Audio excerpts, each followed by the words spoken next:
Hey, what's going on, everybody? Welcome back. This is Mike J. Gila Monster. Ruff, ruff, ruff. That's a dog. I don't think Gila Monsters bark like a dog. Woof, woof, woof.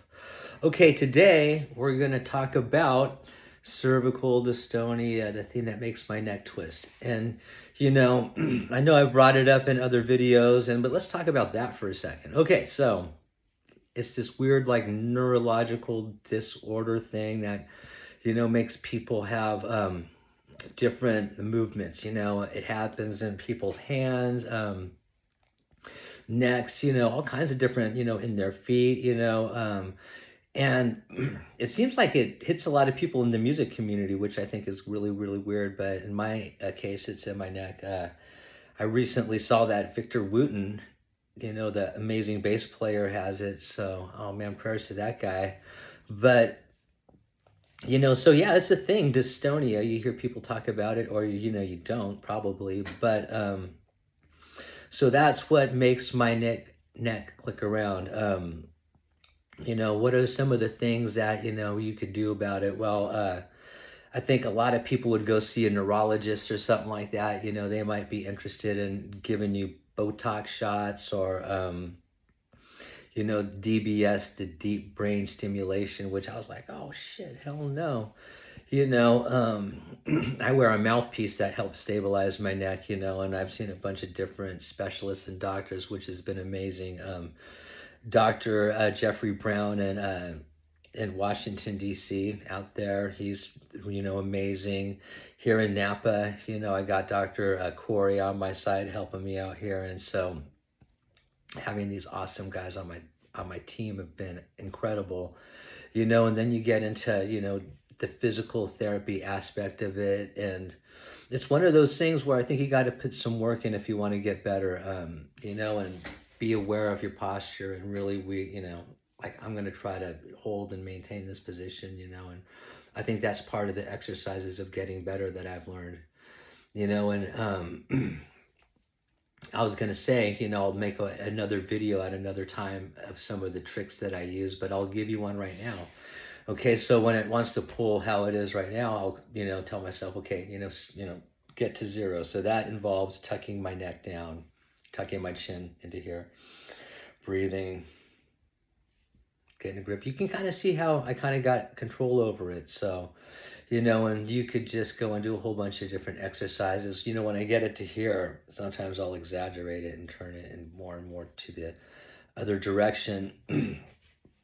So yeah, there's that. And so anyway, I have come up with my own little thing. You got the mouthpiece that I'm wearing right now. You talk about people, getting the DBS, physical therapy, all these different, methods of trying to cure cervical dystonia. And I've kind of come up with my own thing. And as you guys know from watching my channel, I'm a guitar player. I'm a guy who writes music. So, someone who's just starting off making YouTube videos. So this is not medical advice, but, this is my medical advice. So I've come up with this idea, this thing, this theory, and it's called the second brain hypothesis, because I feel like my brain and a lot of people's brains are overloaded. So what if there was this imaginary, device where, you could store all your extra thoughts and, just brain overload, put it over here.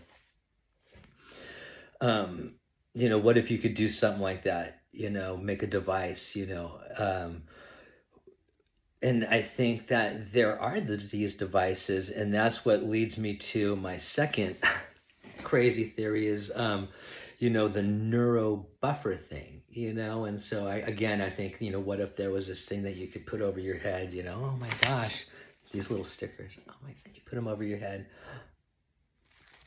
instantly, it's like this thing that protects your brain from all the outside stimulation. And just see how, like, just the act of doing that was able to create some kind of calm. So, I use my iPhone to track sleep, steps, these other things. But, there's all this really cool wearable tech these days, these glasses, the rings that are available, smart watches, your own phone, my mouthpiece, and so, my theory is for my Neuro Buffer is to integrate these things all together, have some type of, smart glasses that, talks to your cell phone, that, your Aura ring might be reading your, whatever body, what is putting off your biorhythms or whatever that kind of stuff is called.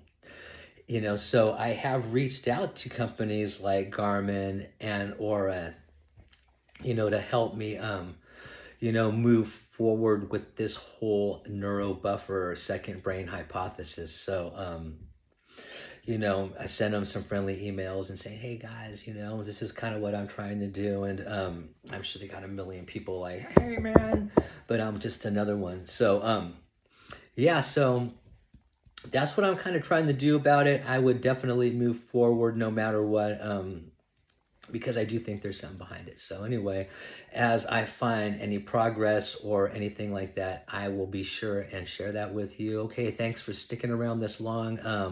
I still think I'm at 8 subscribers, so subscribe and like. All right, guys. Booyakasha! Thanks. Ánh mắt con gái gia đình tôi đó là niềm tự hào lớn nhất. Không nhìn lại, không nhìn về sự mơ nhạc, chỉ học lấy bài học. Những cây cầu tôi đó là lịch sử, là lời tiếng best, là lịch sử. Dưới bầu trời mở nhịp điệu này là lời cầu nguyện, sự phục hồi này là lý do. Xem bạn thiết kế, từng chút tâm hồn tôi xây lại niềm tin. Đó không chỉ là sức mạnh ý chí mà là con đường cao.